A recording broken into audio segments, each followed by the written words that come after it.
E aí, segundão, como é que estão vocês? Tudo bem? Estamos aqui de novo, né, para mais uma aula. Tá? Ainda continuando aquela matéria de ondas. Na semana passada a gente fez alguns exercícios aí, né?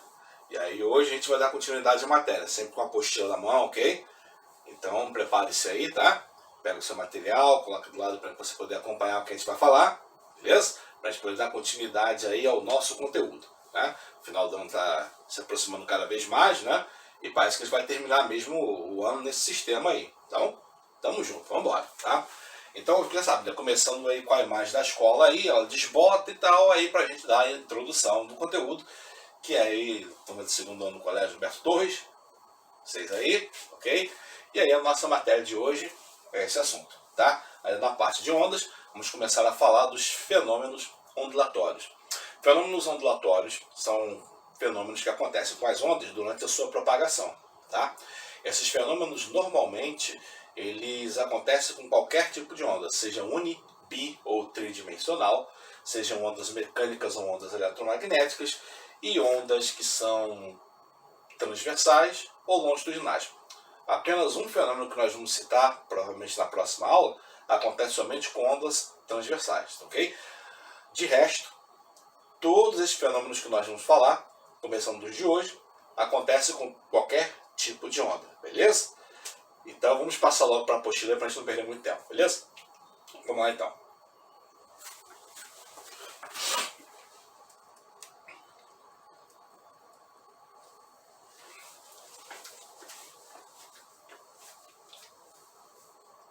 Muito bem, começando com a apostila de vocês aí, estamos na página 61 de sua apostila. Deixa eu dar uma descidinha aqui para vocês poderem ver, ó. Página 61 termina, página 61 onde começa a nossa matéria, tá bom? Fenômenos ondulatórios. Os dois fenômenos mais, vamos dizer assim, comuns e também aqueles que são mais matematicamente bem definidos, com a matemática que a gente vê no ensino médio, claro, né? São esses dois aí, a reflexão e a refração das ondas. Esses dois fenômenos acontecem quando a onda ela encontra um obstáculo em seu caminho de propagação, beleza? Então, várias coisas podem acontecer com a onda quando ela encontra um obstáculo no seu caminho, tá? Se esse obstáculo, por exemplo, for intransponível, ou seja, se a onda não tiver como atravessá-lo, ela simplesmente bate e volta. Aí nós temos a reflexão da onda, tá? Mas às vezes o obstáculo pode ser atravessável pela onda de duas maneiras, tá? Primeira maneira, o obstáculo é contínuo, não tem nenhuma ruptura, nenhum buraco, nenhuma fenda, nada. Ele é contínuo. Aí a onda consegue atravessá-lo e propagar por dentro do material desse obstáculo. Quando isso acontece, nós temos a refração das ondas, ok? A segunda possibilidade é quando esse material tem uma ruptura ou uma fenda ou um buraquinho, qualquer coisa, por onde a onda possa passar por ali sem passar pelo resto da superfície, ou seja, a superfície toda é intransponível, mas tem uma fenda, um corte, um buraquinho por onde ela possa passar. E aí a onda atravessa aquela fenda, corte, buraquinho, e depois que atravessa, ela volta a se propagar. Isso é chamado difração da onda. Esse fenômeno nós vamos estudar na próxima aula, tá bom? Hoje nós vamos nos ater a dois fenômenos que são os principais, que é a reflexão e a refração da onda, que é quando a onda bate e volta, e a refração, que é quando a onda atravessa e passa a se propagar em outro ambiente. Ok? Muito bem. Então vamos começar do mais simples, realmente o mais simples, que é a reflexão da onda, página 61 de sua apostila, tá bom? Então o item 13.1 aqui, ó, na reflexão acontece o retorno da onda quando ela atinge um obstáculo, como eu falei, intransponível, né? E aí ela retorna para o meio aonde ela já está se propagando. Só que o que acontece? Ela vai no sentido, atinge e volta no sentido oposto, ou inverso, se você preferir. Tá bom? Então aqui, ó, a onda, ele chama aqui de anteparo. Eu chamei de obstáculo, ele chamou de anteparo, não faz a menor diferença, tá? Então ela vai, quando atinge o obstáculo, ela volta, e aí ela continua mantendo a mesma velocidade, preste atenção, a mesma frequência e o mesmo comprimento de onda que ela teve sobre o anteparo, ou antes de atingir o anteparo, tá? Ou seja, na reflexão, os valores da onda não se alteram. Isso é interessante, por quê? Porque você não vai ter nenhum cálculo assim para você determinar a velocidade, o comprimento, a frequência depois que ela bateu e voltou. porque é tudo igual. Se é tudo igual, você já sabe, não precisa calcular antes, não precisa calcular depois, porque são os mesmos valores. Se tiver valor antes, vai ser igual depois. Se tiver valor depois, vai ser igual antes da reflexão. Na reflexão. Ok? Não muda nada? Muda sim. Pode mudar duas coisinhas que a gente vai falar agora, uma delas. A outra eu vou falar um pouco depois, porque a apostila não trata muito disso. E também assim, não é uma coisa tão fundamental. Beleza? Então vamos lá. A onda bate e volta, ela mantém seus valores originais, mas ela pode sofrer uma pequena mudança. Tá bom? Então aqui, a característica da onda que pode mudar, como diz aqui no terceiro parágrafo, é a fase. O que é a fase? A fase é o momento da oscilação. Ok? Momento da oscilação. Isso quer dizer que ela pode estar no momento em que ela está subindo e ao atingir o anteparo, ela pode voltar descendo. Aqui tem um desenho que eu vou subir um pouquinho para explicar melhor essa questão da onda formada na corda. Embora ele dê o exemplo da onda na corda, serve para qualquer tipo de onda. Vou só subir aqui um pouquinho para a gente poder ver melhor o desenho. Então aqui o desenho é esse aqui, ó, tá vendo? Então, aí o que acontece? A onda numa corda, que é mais fácil a gente entender por enquanto, tá? Vem se aproximando desse obstáculo intransponível, fixo, ok? Então essa corda bate no nó ali. Ao atingir o nó, veja, a oscilação da corda vai produzir uma força para cima. Uma ação gera uma reação. O obstáculo produzirá uma força para baixo. Isso vai deformar a corda para baixo. E o que acontece? Como a força para cima feita pela corda, a força do anteparo sobre a corda vai ser para baixo, ela vai ser deformada para baixo. E é por isso que ela vem oscilando em uma fase, nesse caso aqui para cima, e retorna do obstáculo, mantendo os mesmos valores originais, porém oscilando para baixo, ou seja, com a fase invertida. Então, quando você tiver um obstáculo ou um anteparo fixo, uma coisa rígida na qual a corda está amarrada, a onda na corda vem e ela reflete com a fase invertida, ou seja, com inversão de fase.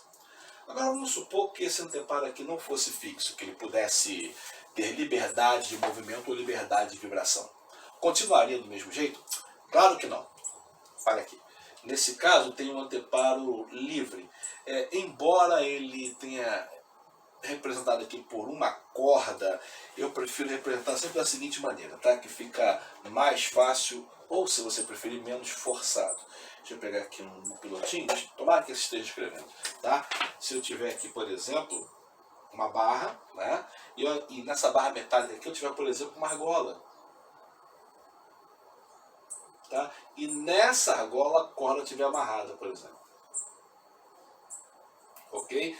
Essa argola, ela pode, nessa barrinha de ferro aqui, subir ou descer livremente. Entendeu? É porque ali ele usou a figura de uma corda amarrada que dá a impressão dessa corda não poder se mover. Eu, por exemplo, quando olhei pela primeira vez, falei, essa corda não...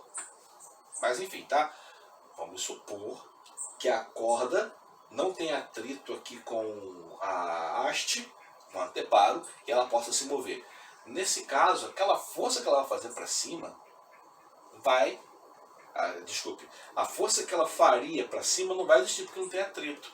Então não vai ter uma força para baixo como reação do anteparo. E por causa disso ela vai poder oscilar livremente. No que ela oscila livremente, o nó sobe e desce. E ao subir e descer, produz a onda refletida, tá vendo? No sentido oposto, sempre, e com a fase igual à fase anterior. Não houve inversão de fase. Tá bem?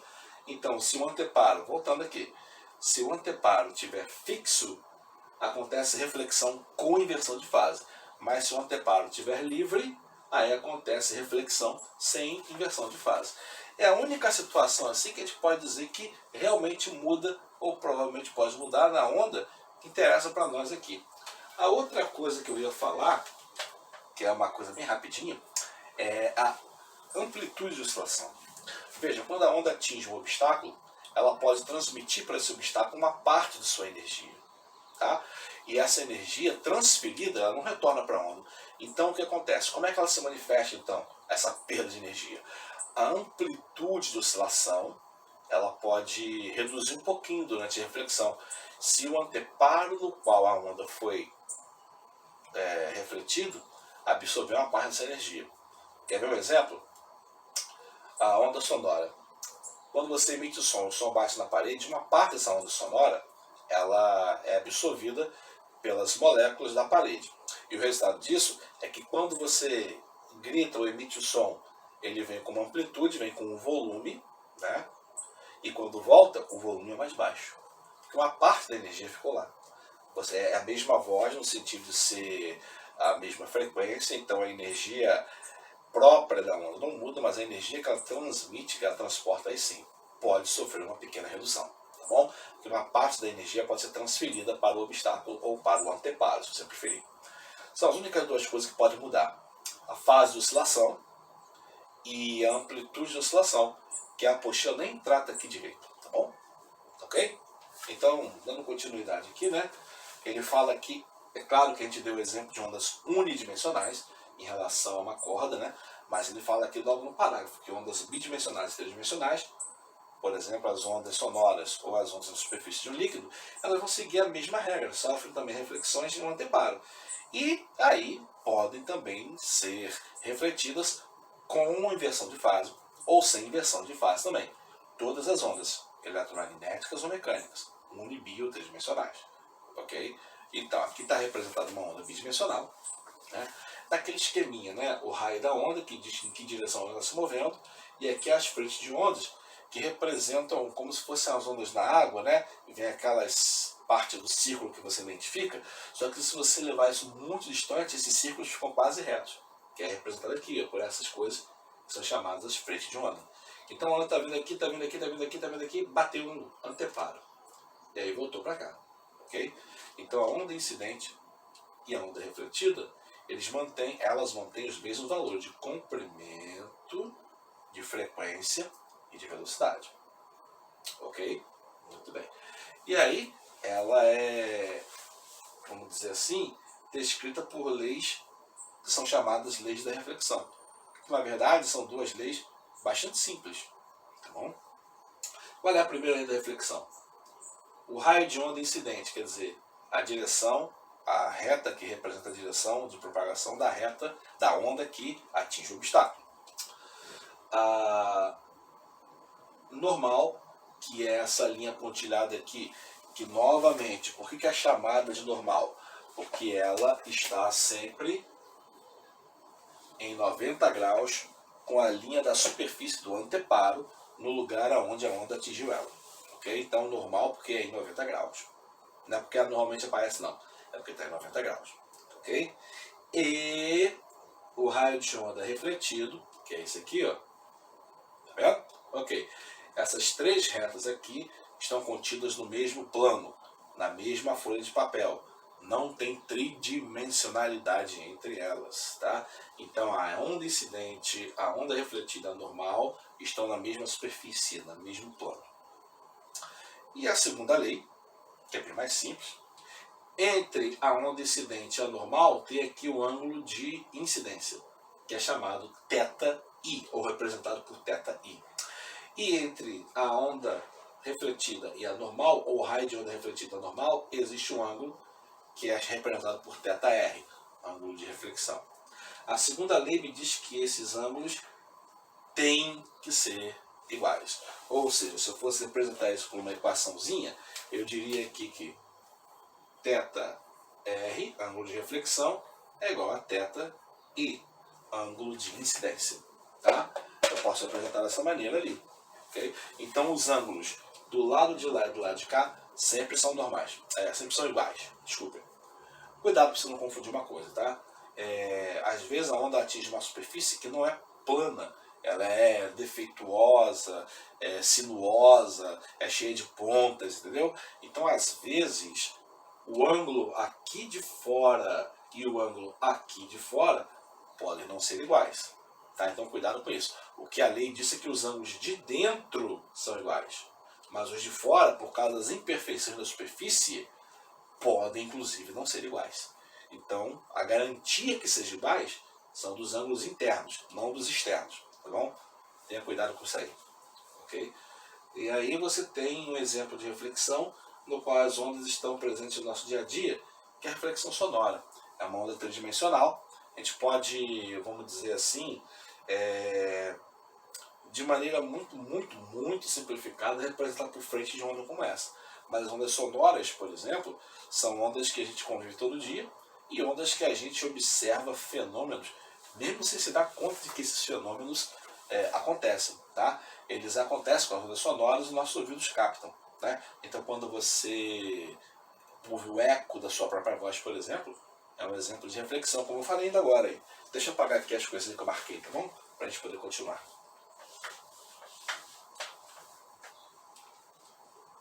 Aqui então representa esse fenômeno do eco que eu falei, né?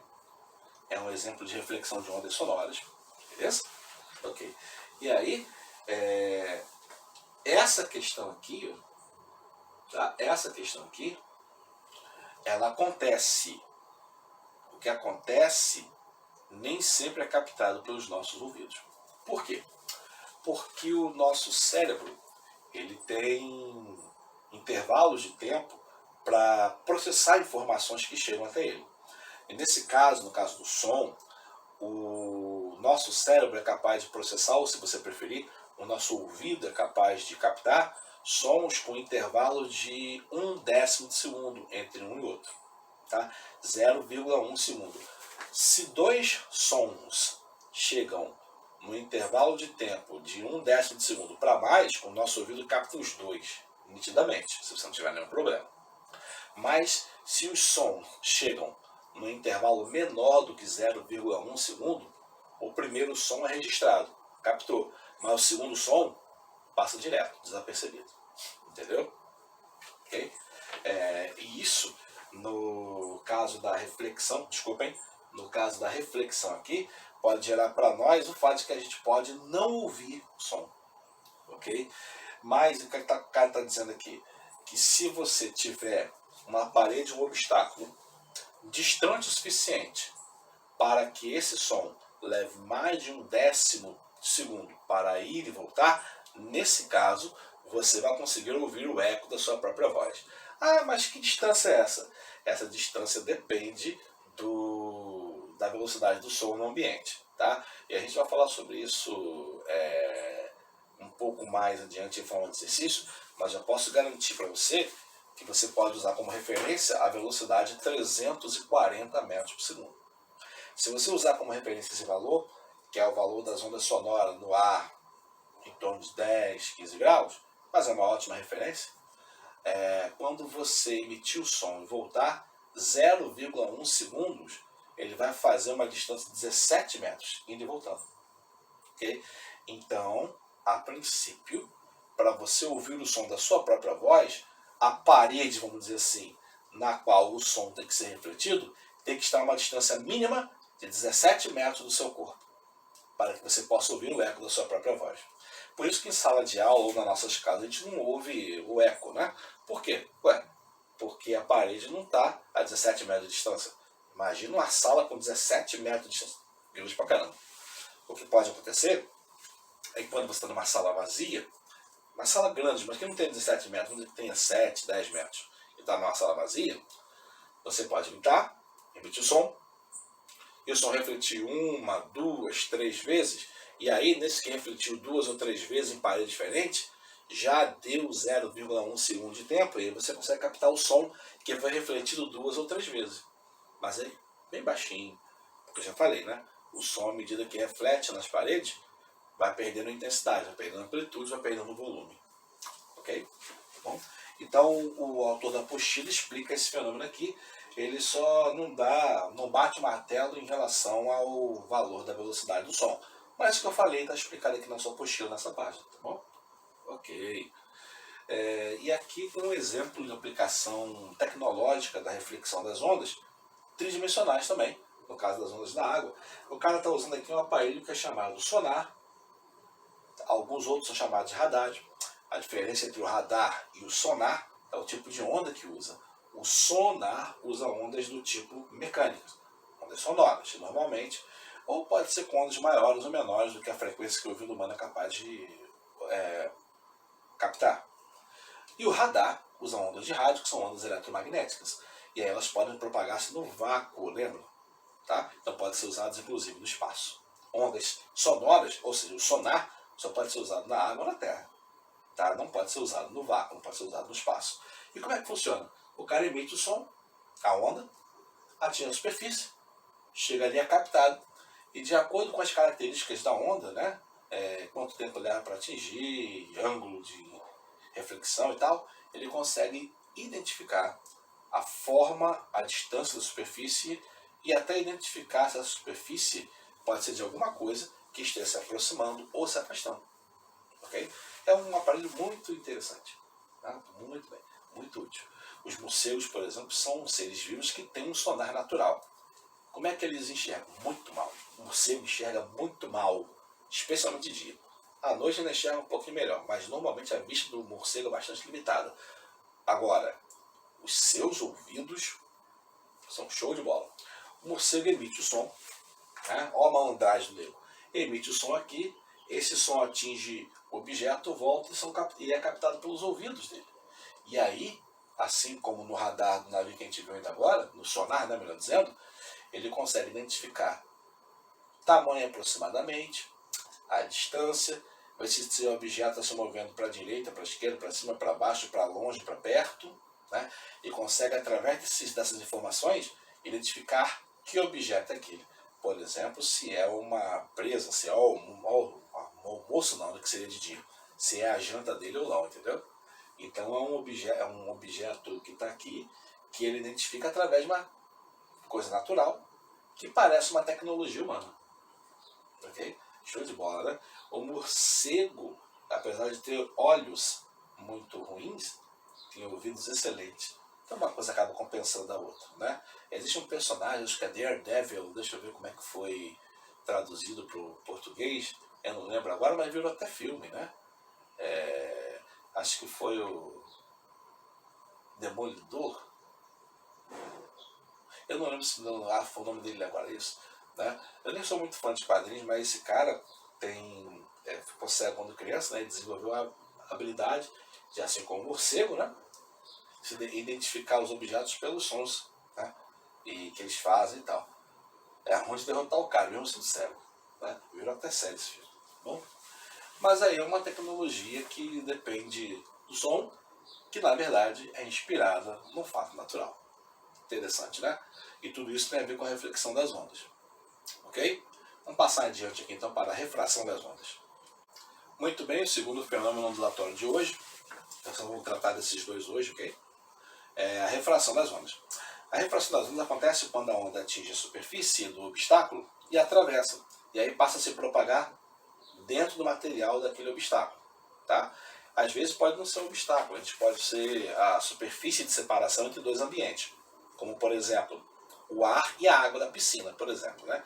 Aí a onda vem através do ar, atinge a superfície da água e passa a se propagar dentro da água da piscina. Ou, se essa onda vier de dentro da piscina, ela atinge a superfície e sai da água e passa a se propagar no meio do ar. Tá bom? Ou seja, o importante aí é a mudança de ambiente. Normalmente nós chamamos o ambiente de meio de propagação. Então a onda, na refração, ela muda de meio de propagação. Ok? Muito bem. E aí o que acontece? Ela muda suas características. Por quê? Porque uma característica fundamental da onda depende do meio de propagação. É a sua velocidade de propagação. E aí quando a onda muda de ambiente, ela muda de velocidade. Aí já deixa algumas coisas da onda alteradas. Lembre-se, a frequência da onda, a rapidez com que ela vibra, né? Isso não muda, porque isso é uma característica da fonte que emitiu a onda. Isso é uma propriedade da onda e só depende dela. A frequência não muda, mas a velocidade com que essa onda vai, isso depende do ambiente. E se o ambiente muda, a velocidade muda. Sacou? Esse é o problema da refração. Mas vamos lá. Então aqui está dizendo essa explicação que eu acabei de falar, né? E aqui a segunda parte da explicação que eu falei, da frequência ser mantida, mas da velocidade será alterada. Tá? Em algumas situações, tá? Na maioria das situações, na verdade, a onda, além de mudar a velocidade, muda de direção quando é, vamos dizer assim, refratada. O que é ser refratada? É passar por refração. Beleza? Então quando a onda passa por refração, ela muda a sua velocidade E pode mudar a direção de propagação também. O ângulo muda, ó. Então, em relação à lei da reflexão, essa já era. Beleza? Aqui, quando uma onda sofre refração, isso é importante porque, na verdade, muitos professores, até muitos livros de física, esquecem de mencionar isso. Tá? Uma partezinha importante. Se você puder grifar aí na sua apostila, é uma coisa teórica, mas um detalhezinho muito importante. Quando uma onda sofre refração, uma parte dela é refletida, pois a separação entre os meios funciona como um obstáculo para essa onda. Ou seja, lembra que eu falei da superfície absorver uma parte da energia quando a onda é refletida? Então, quando ela é refratada, uma parte da energia é refletida e aí forma uma onda refletida. A refração nunca acontece sem reflexão. A reflexão pode acontecer sem refração, mas a refração não acontece sem haver um pouquinho de reflexão, pelo menos. Show? Então aqui nesse caso, ele pega o exemplo da refração da luz, considerando que a luz seja uma onda eletromagnética. Ok? Então, aí o efeito cerebral, mental, né? Ou seja, o efeito da nossa visão dessa questão da refração da luz é enxergar o lápis quebrado. Na verdade, o lápis está inteiro. Mas como a velocidade da luz no ar e a velocidade da luz na água são diferentes, o nosso cérebro interpreta isso como uma ruptura, uma diferença abrupta, simplesmente uma mudança, e interpreta produzindo esse tipo de imagem. Ok? Engraçado, né? Pois é, mas você pode ver aí que isso realmente acontece, né? E a gente sabe disso, só não sabia que o nome disso era refração, é óbvio, tá? Então aqui ele está falando da ilustração desse fenômeno por isso aqui, né? E aí ele fala da questão da corda. Assim como a reflexão é estudada primeiro em ondas na corda, a refração também é. Por quê? Porque é uma forma mais simples de você entender. Então vamos a essa análise das ondas na corda. Vamos lá. Então aqui, ó, nós temos um pulso incidente, que é um pedacinho da onda que vem do meio original. E aí aqui eu tenho uma separação entre uma corda mais grossa e uma corda mais fina. Isso representa um ambiente ou um meio, se você preferir, aonde a corda tem menor densidade. Lembra, gente, quando a gente falou ainda agora, até um exercício que a gente teve dificuldade com dupla interpretação e tal. O que é a densidade da corda? É a massa dividido pelo comprimento. Então, uma corda com menor densidade é uma corda bem levinha, uma corda com massa bem espalhada, pouca massa, grande comprimento. Já uma corda bem grossa, bem densa, né, uma corda com muita densidade, é uma corda com grande quantidade de massa em um comprimento pequeno. Como é que a gente representa isso? Aí, aquele negócio que eu falei, se você lembrar daquela aula que a gente discutiu um pouquinho sobre a resolução de um exercício por cada densidade, olha aqui, tá vendo? A corda com diâmetro maior, ou seja, mais larga. Porque a densidade para a corda é representada somente pelo comprimento. Então, como é que você, numa corda, concentra maior quantidade de massa usando o mesmo material, aumentando a densidade? Você aumenta a largura da corda, porque aí a massa por comprimento ela é alterada, tá? Mas o comprimento não é alterado, porque você alterou a largura. A malandragem do negócio, né? É exatamente por isso que aquele exercício deu aquela discussão. Ok? Mas vamos aqui. Só estou usando isso para justificar o fato de que a onda mais fina é a onda com menor, a corda mais fina é a corda com menor densidade. E a corda mais grossa é a corda com maior densidade. Só estou usando isso que eu expliquei agora para justificar isso. Ok? Então, passando adiante disso aí, a corda menos densa tem uma onda se propagando nela. Aqui é a superfície de separação entre o meio menos denso e o meio mais denso. E aí a onda vem, pum, atinge aquela superfície. Vai se propagar para o outro lado? Claro que vai. Olha aqui. Essa é a onda refratada, ou se você preferir, o pulso refratado. Só que sempre a refração origina uma reflexão. E olha só como é que a reflexão aconteceu. Com inversão de fase. Porque aqui, quando passou da corda menos densa para mais densa, a superfície de separação funcionou como um obstáculo fixo, ok? Um obstáculo rígido. E aí, ó, veio. Aí você tem uma onda refratada e uma onda refletida, beleza? Então, aí quando isso acontece, a velocidade com que essa onda se move é diferente. Não, essa aqui é igual, mas essa aqui é diferente. Repara na amplitude. Repara no comprimento de onda. A amplitude é para cima, ok? E o comprimento de onda é para lateral. Olha o comprimento de onda aqui, olha o comprimento de onda aqui. Mudou também. Tá vendo? Então, além de mexer na velocidade, mexe em outros valores também. Ok? Aqui, quando um pulso de onda se propaga de uma corda mais densa para uma corda menos densa. É o oposto disso. Quando vem de menos densa para mais densa, a reflexão sofre inversão de fase. E quando vai da mais densa para menos densa? Olha lá, não sofre inversão de fase no pulso refletido. Ok? Aí o pulso refratado também sofre mudança de velocidade, também sofre mudança de comprimento de onda, mas o pulso refletido não sofre nada em relação aos valores iniciais, nem sequer inversão de fase. Ok? Nas situações aí, você tem a crista, né, com valores diferentes, porque uma parte da onda vai, uma parte da onda vem, então é óbvio que a amplitude de oscilação vai ser alterada também, porque a energia se dividiu em duas partes. Beleza? Agora, quando uma onda eletromagnética sofre refração, porque nós estamos falando da onda da corda, mas eu falei que esses dois fenômenos acontecem para qualquer tipo de onda. Então agora está pegando o exemplo da onda eletromagnética, uma onda tridimensional. Tá? É um desses saltos malucos que a apostila de vocês faz. Mas enfim, vamos lá. Uma onda eletromagnética também sofre refração.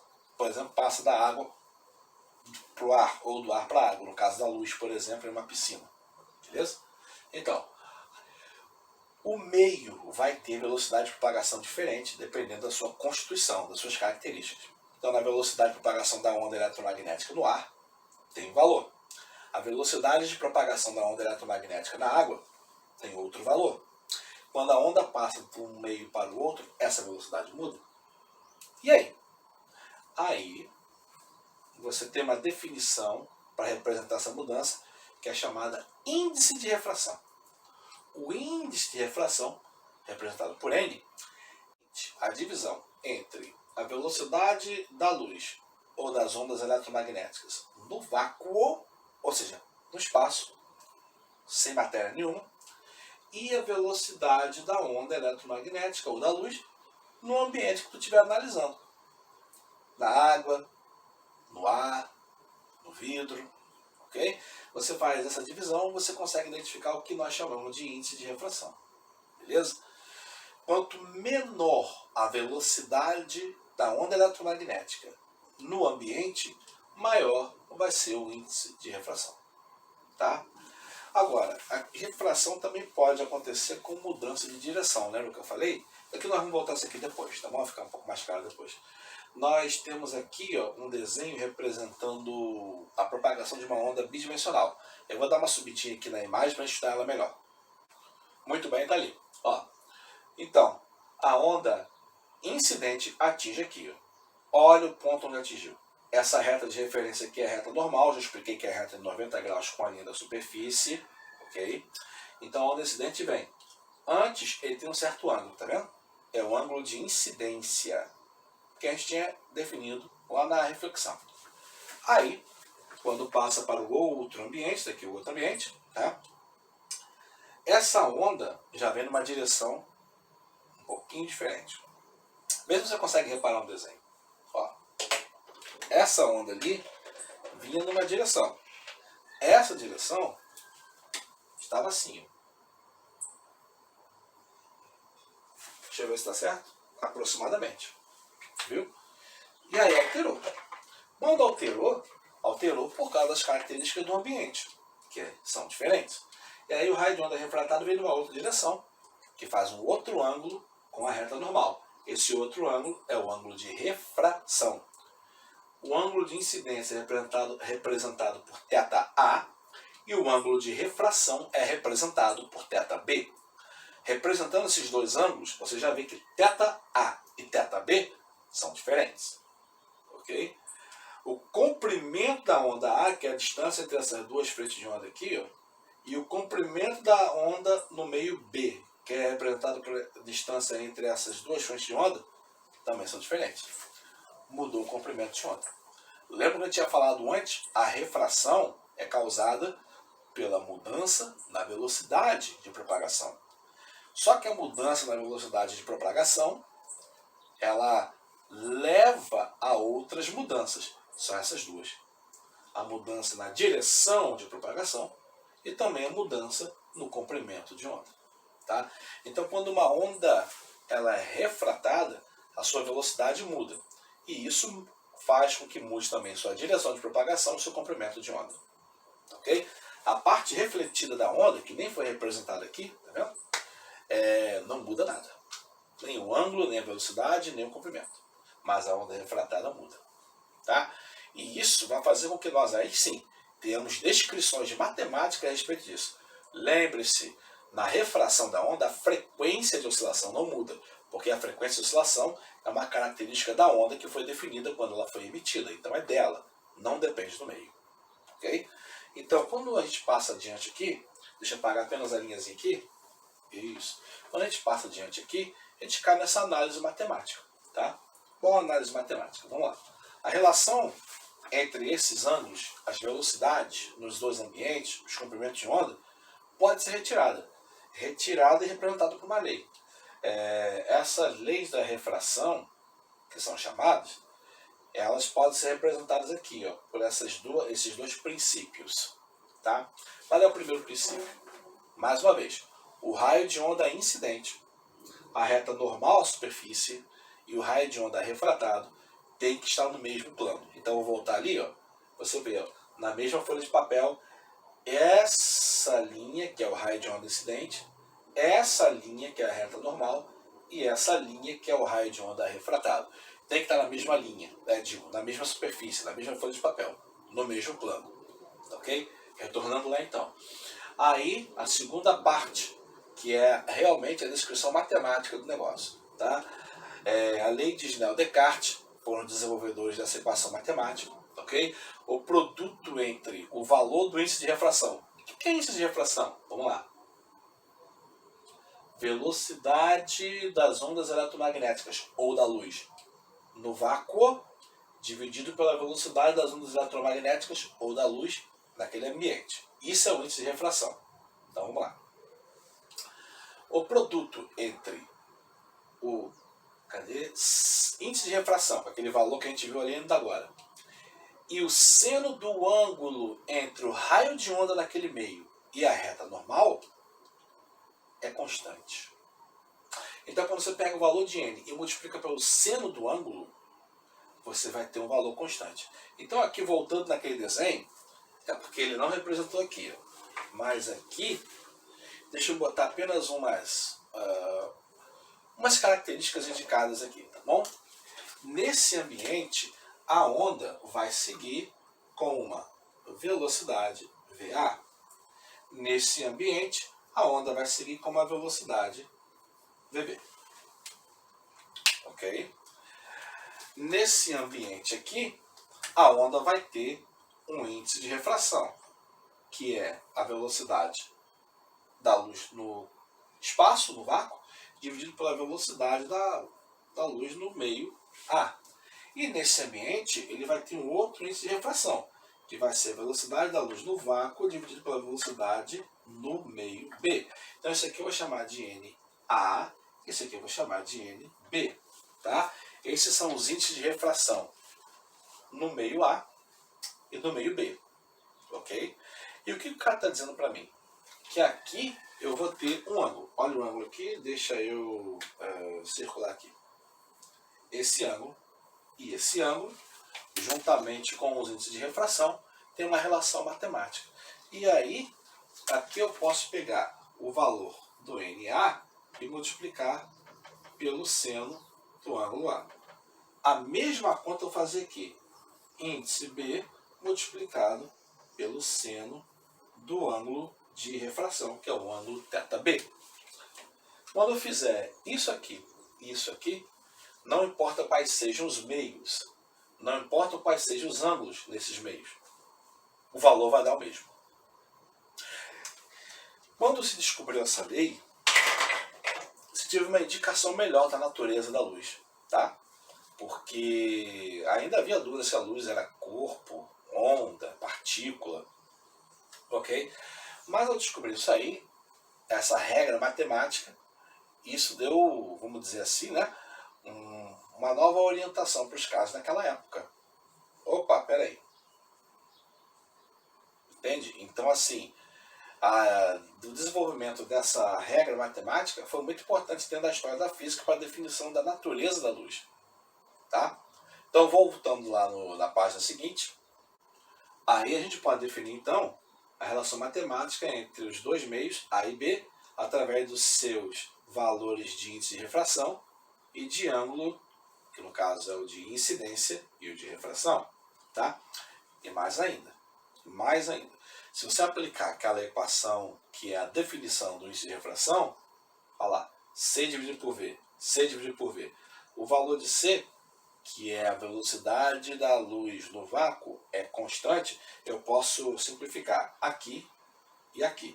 E eu vou ter uma equação que, simplificados os valores de C, vai redundar numa relação matemática que, ao invés de relacionar os índices de refração, vai relacionar os valores de velocidade. E eu posso ir até mais além. Tá? Ó, considerando que velocidade é frequência multiplicado por comprimento de onda, equação de onda, eu mudei a velocidade para essa equação. Ó. E aí, como as frequências são iguais, lembre-se, a frequência não muda quando há refração, eu posso simplificar a frequência com a frequência e fica só os comprimentos de onda. E o resultado disso é que eu vou ter uma série de igualdades que eu posso, dependendo do meu problema, dos valores que são inseridos ou informados ali, resolver uma situação com partes diferentes dessa equação, que é essa aqui. A relação entre os índices de refração é oposta à relação entre as velocidades e os comprimentos, em relação aos senos dos ângulos. Ó, tá vendo? Apenas o valor dos índices está na ordem A sobre B. Os valores dos senos, das velocidades e dos comprimentos estão B sobre A. Percebeu? Então, essa equação aqui, ó, é a equação completa da segunda lei da refração de qualquer tipo de onda. Eletromagnética, mecânica, uni, bi ou tridimensional. Okay? Mas nas ondas unidimensionais, nós não vamos ter o valor de ângulo. Então, nas ondas unidimensionais, esse ângulo desaparece. Funciona a parte de lá e a parte de cá. Mas nas ondas bi e tridimensionais, naquela equação ali fica completa. Ok? Então, aquela equação representa a segunda lei da refração, que é, na verdade, a lei de Snell-Descartes. Beleza, pessoal? Então, essa parte aí tem uma análise matemática um pouco mais complexa, mas também assim, é regra de 3. Então, dá para fazer. Nada assim de absurdo. Ok? Muito bem, pessoal. Essa é a primeira parte da análise da reflexão da refração, que são dois fenômenos ondulatórios. Essa primeira parte de fenômenos ondulatórios, nós terminamos por aqui. Eu vou colocar o post aí na nossa plataforma com alguns exercícios para vocês poderem fazer. E aí na próxima aula a gente continua analisando os fenômenos. Há outros fenômenos também que têm consequências interessantes para nós e que nós vamos analisar na próxima aula. Nessa aula de hoje foi só esses dois, tá bom? Essa parte de ondas é curtinha, a gente já está perto do final. Mas não esqueça de fazer os exercícios, a gente vai corrigir mais tarde, tá bom? É isso, pessoal. Até amanhã então. Um abraço a todos e a gente se vê daqui a pouco. Valeu!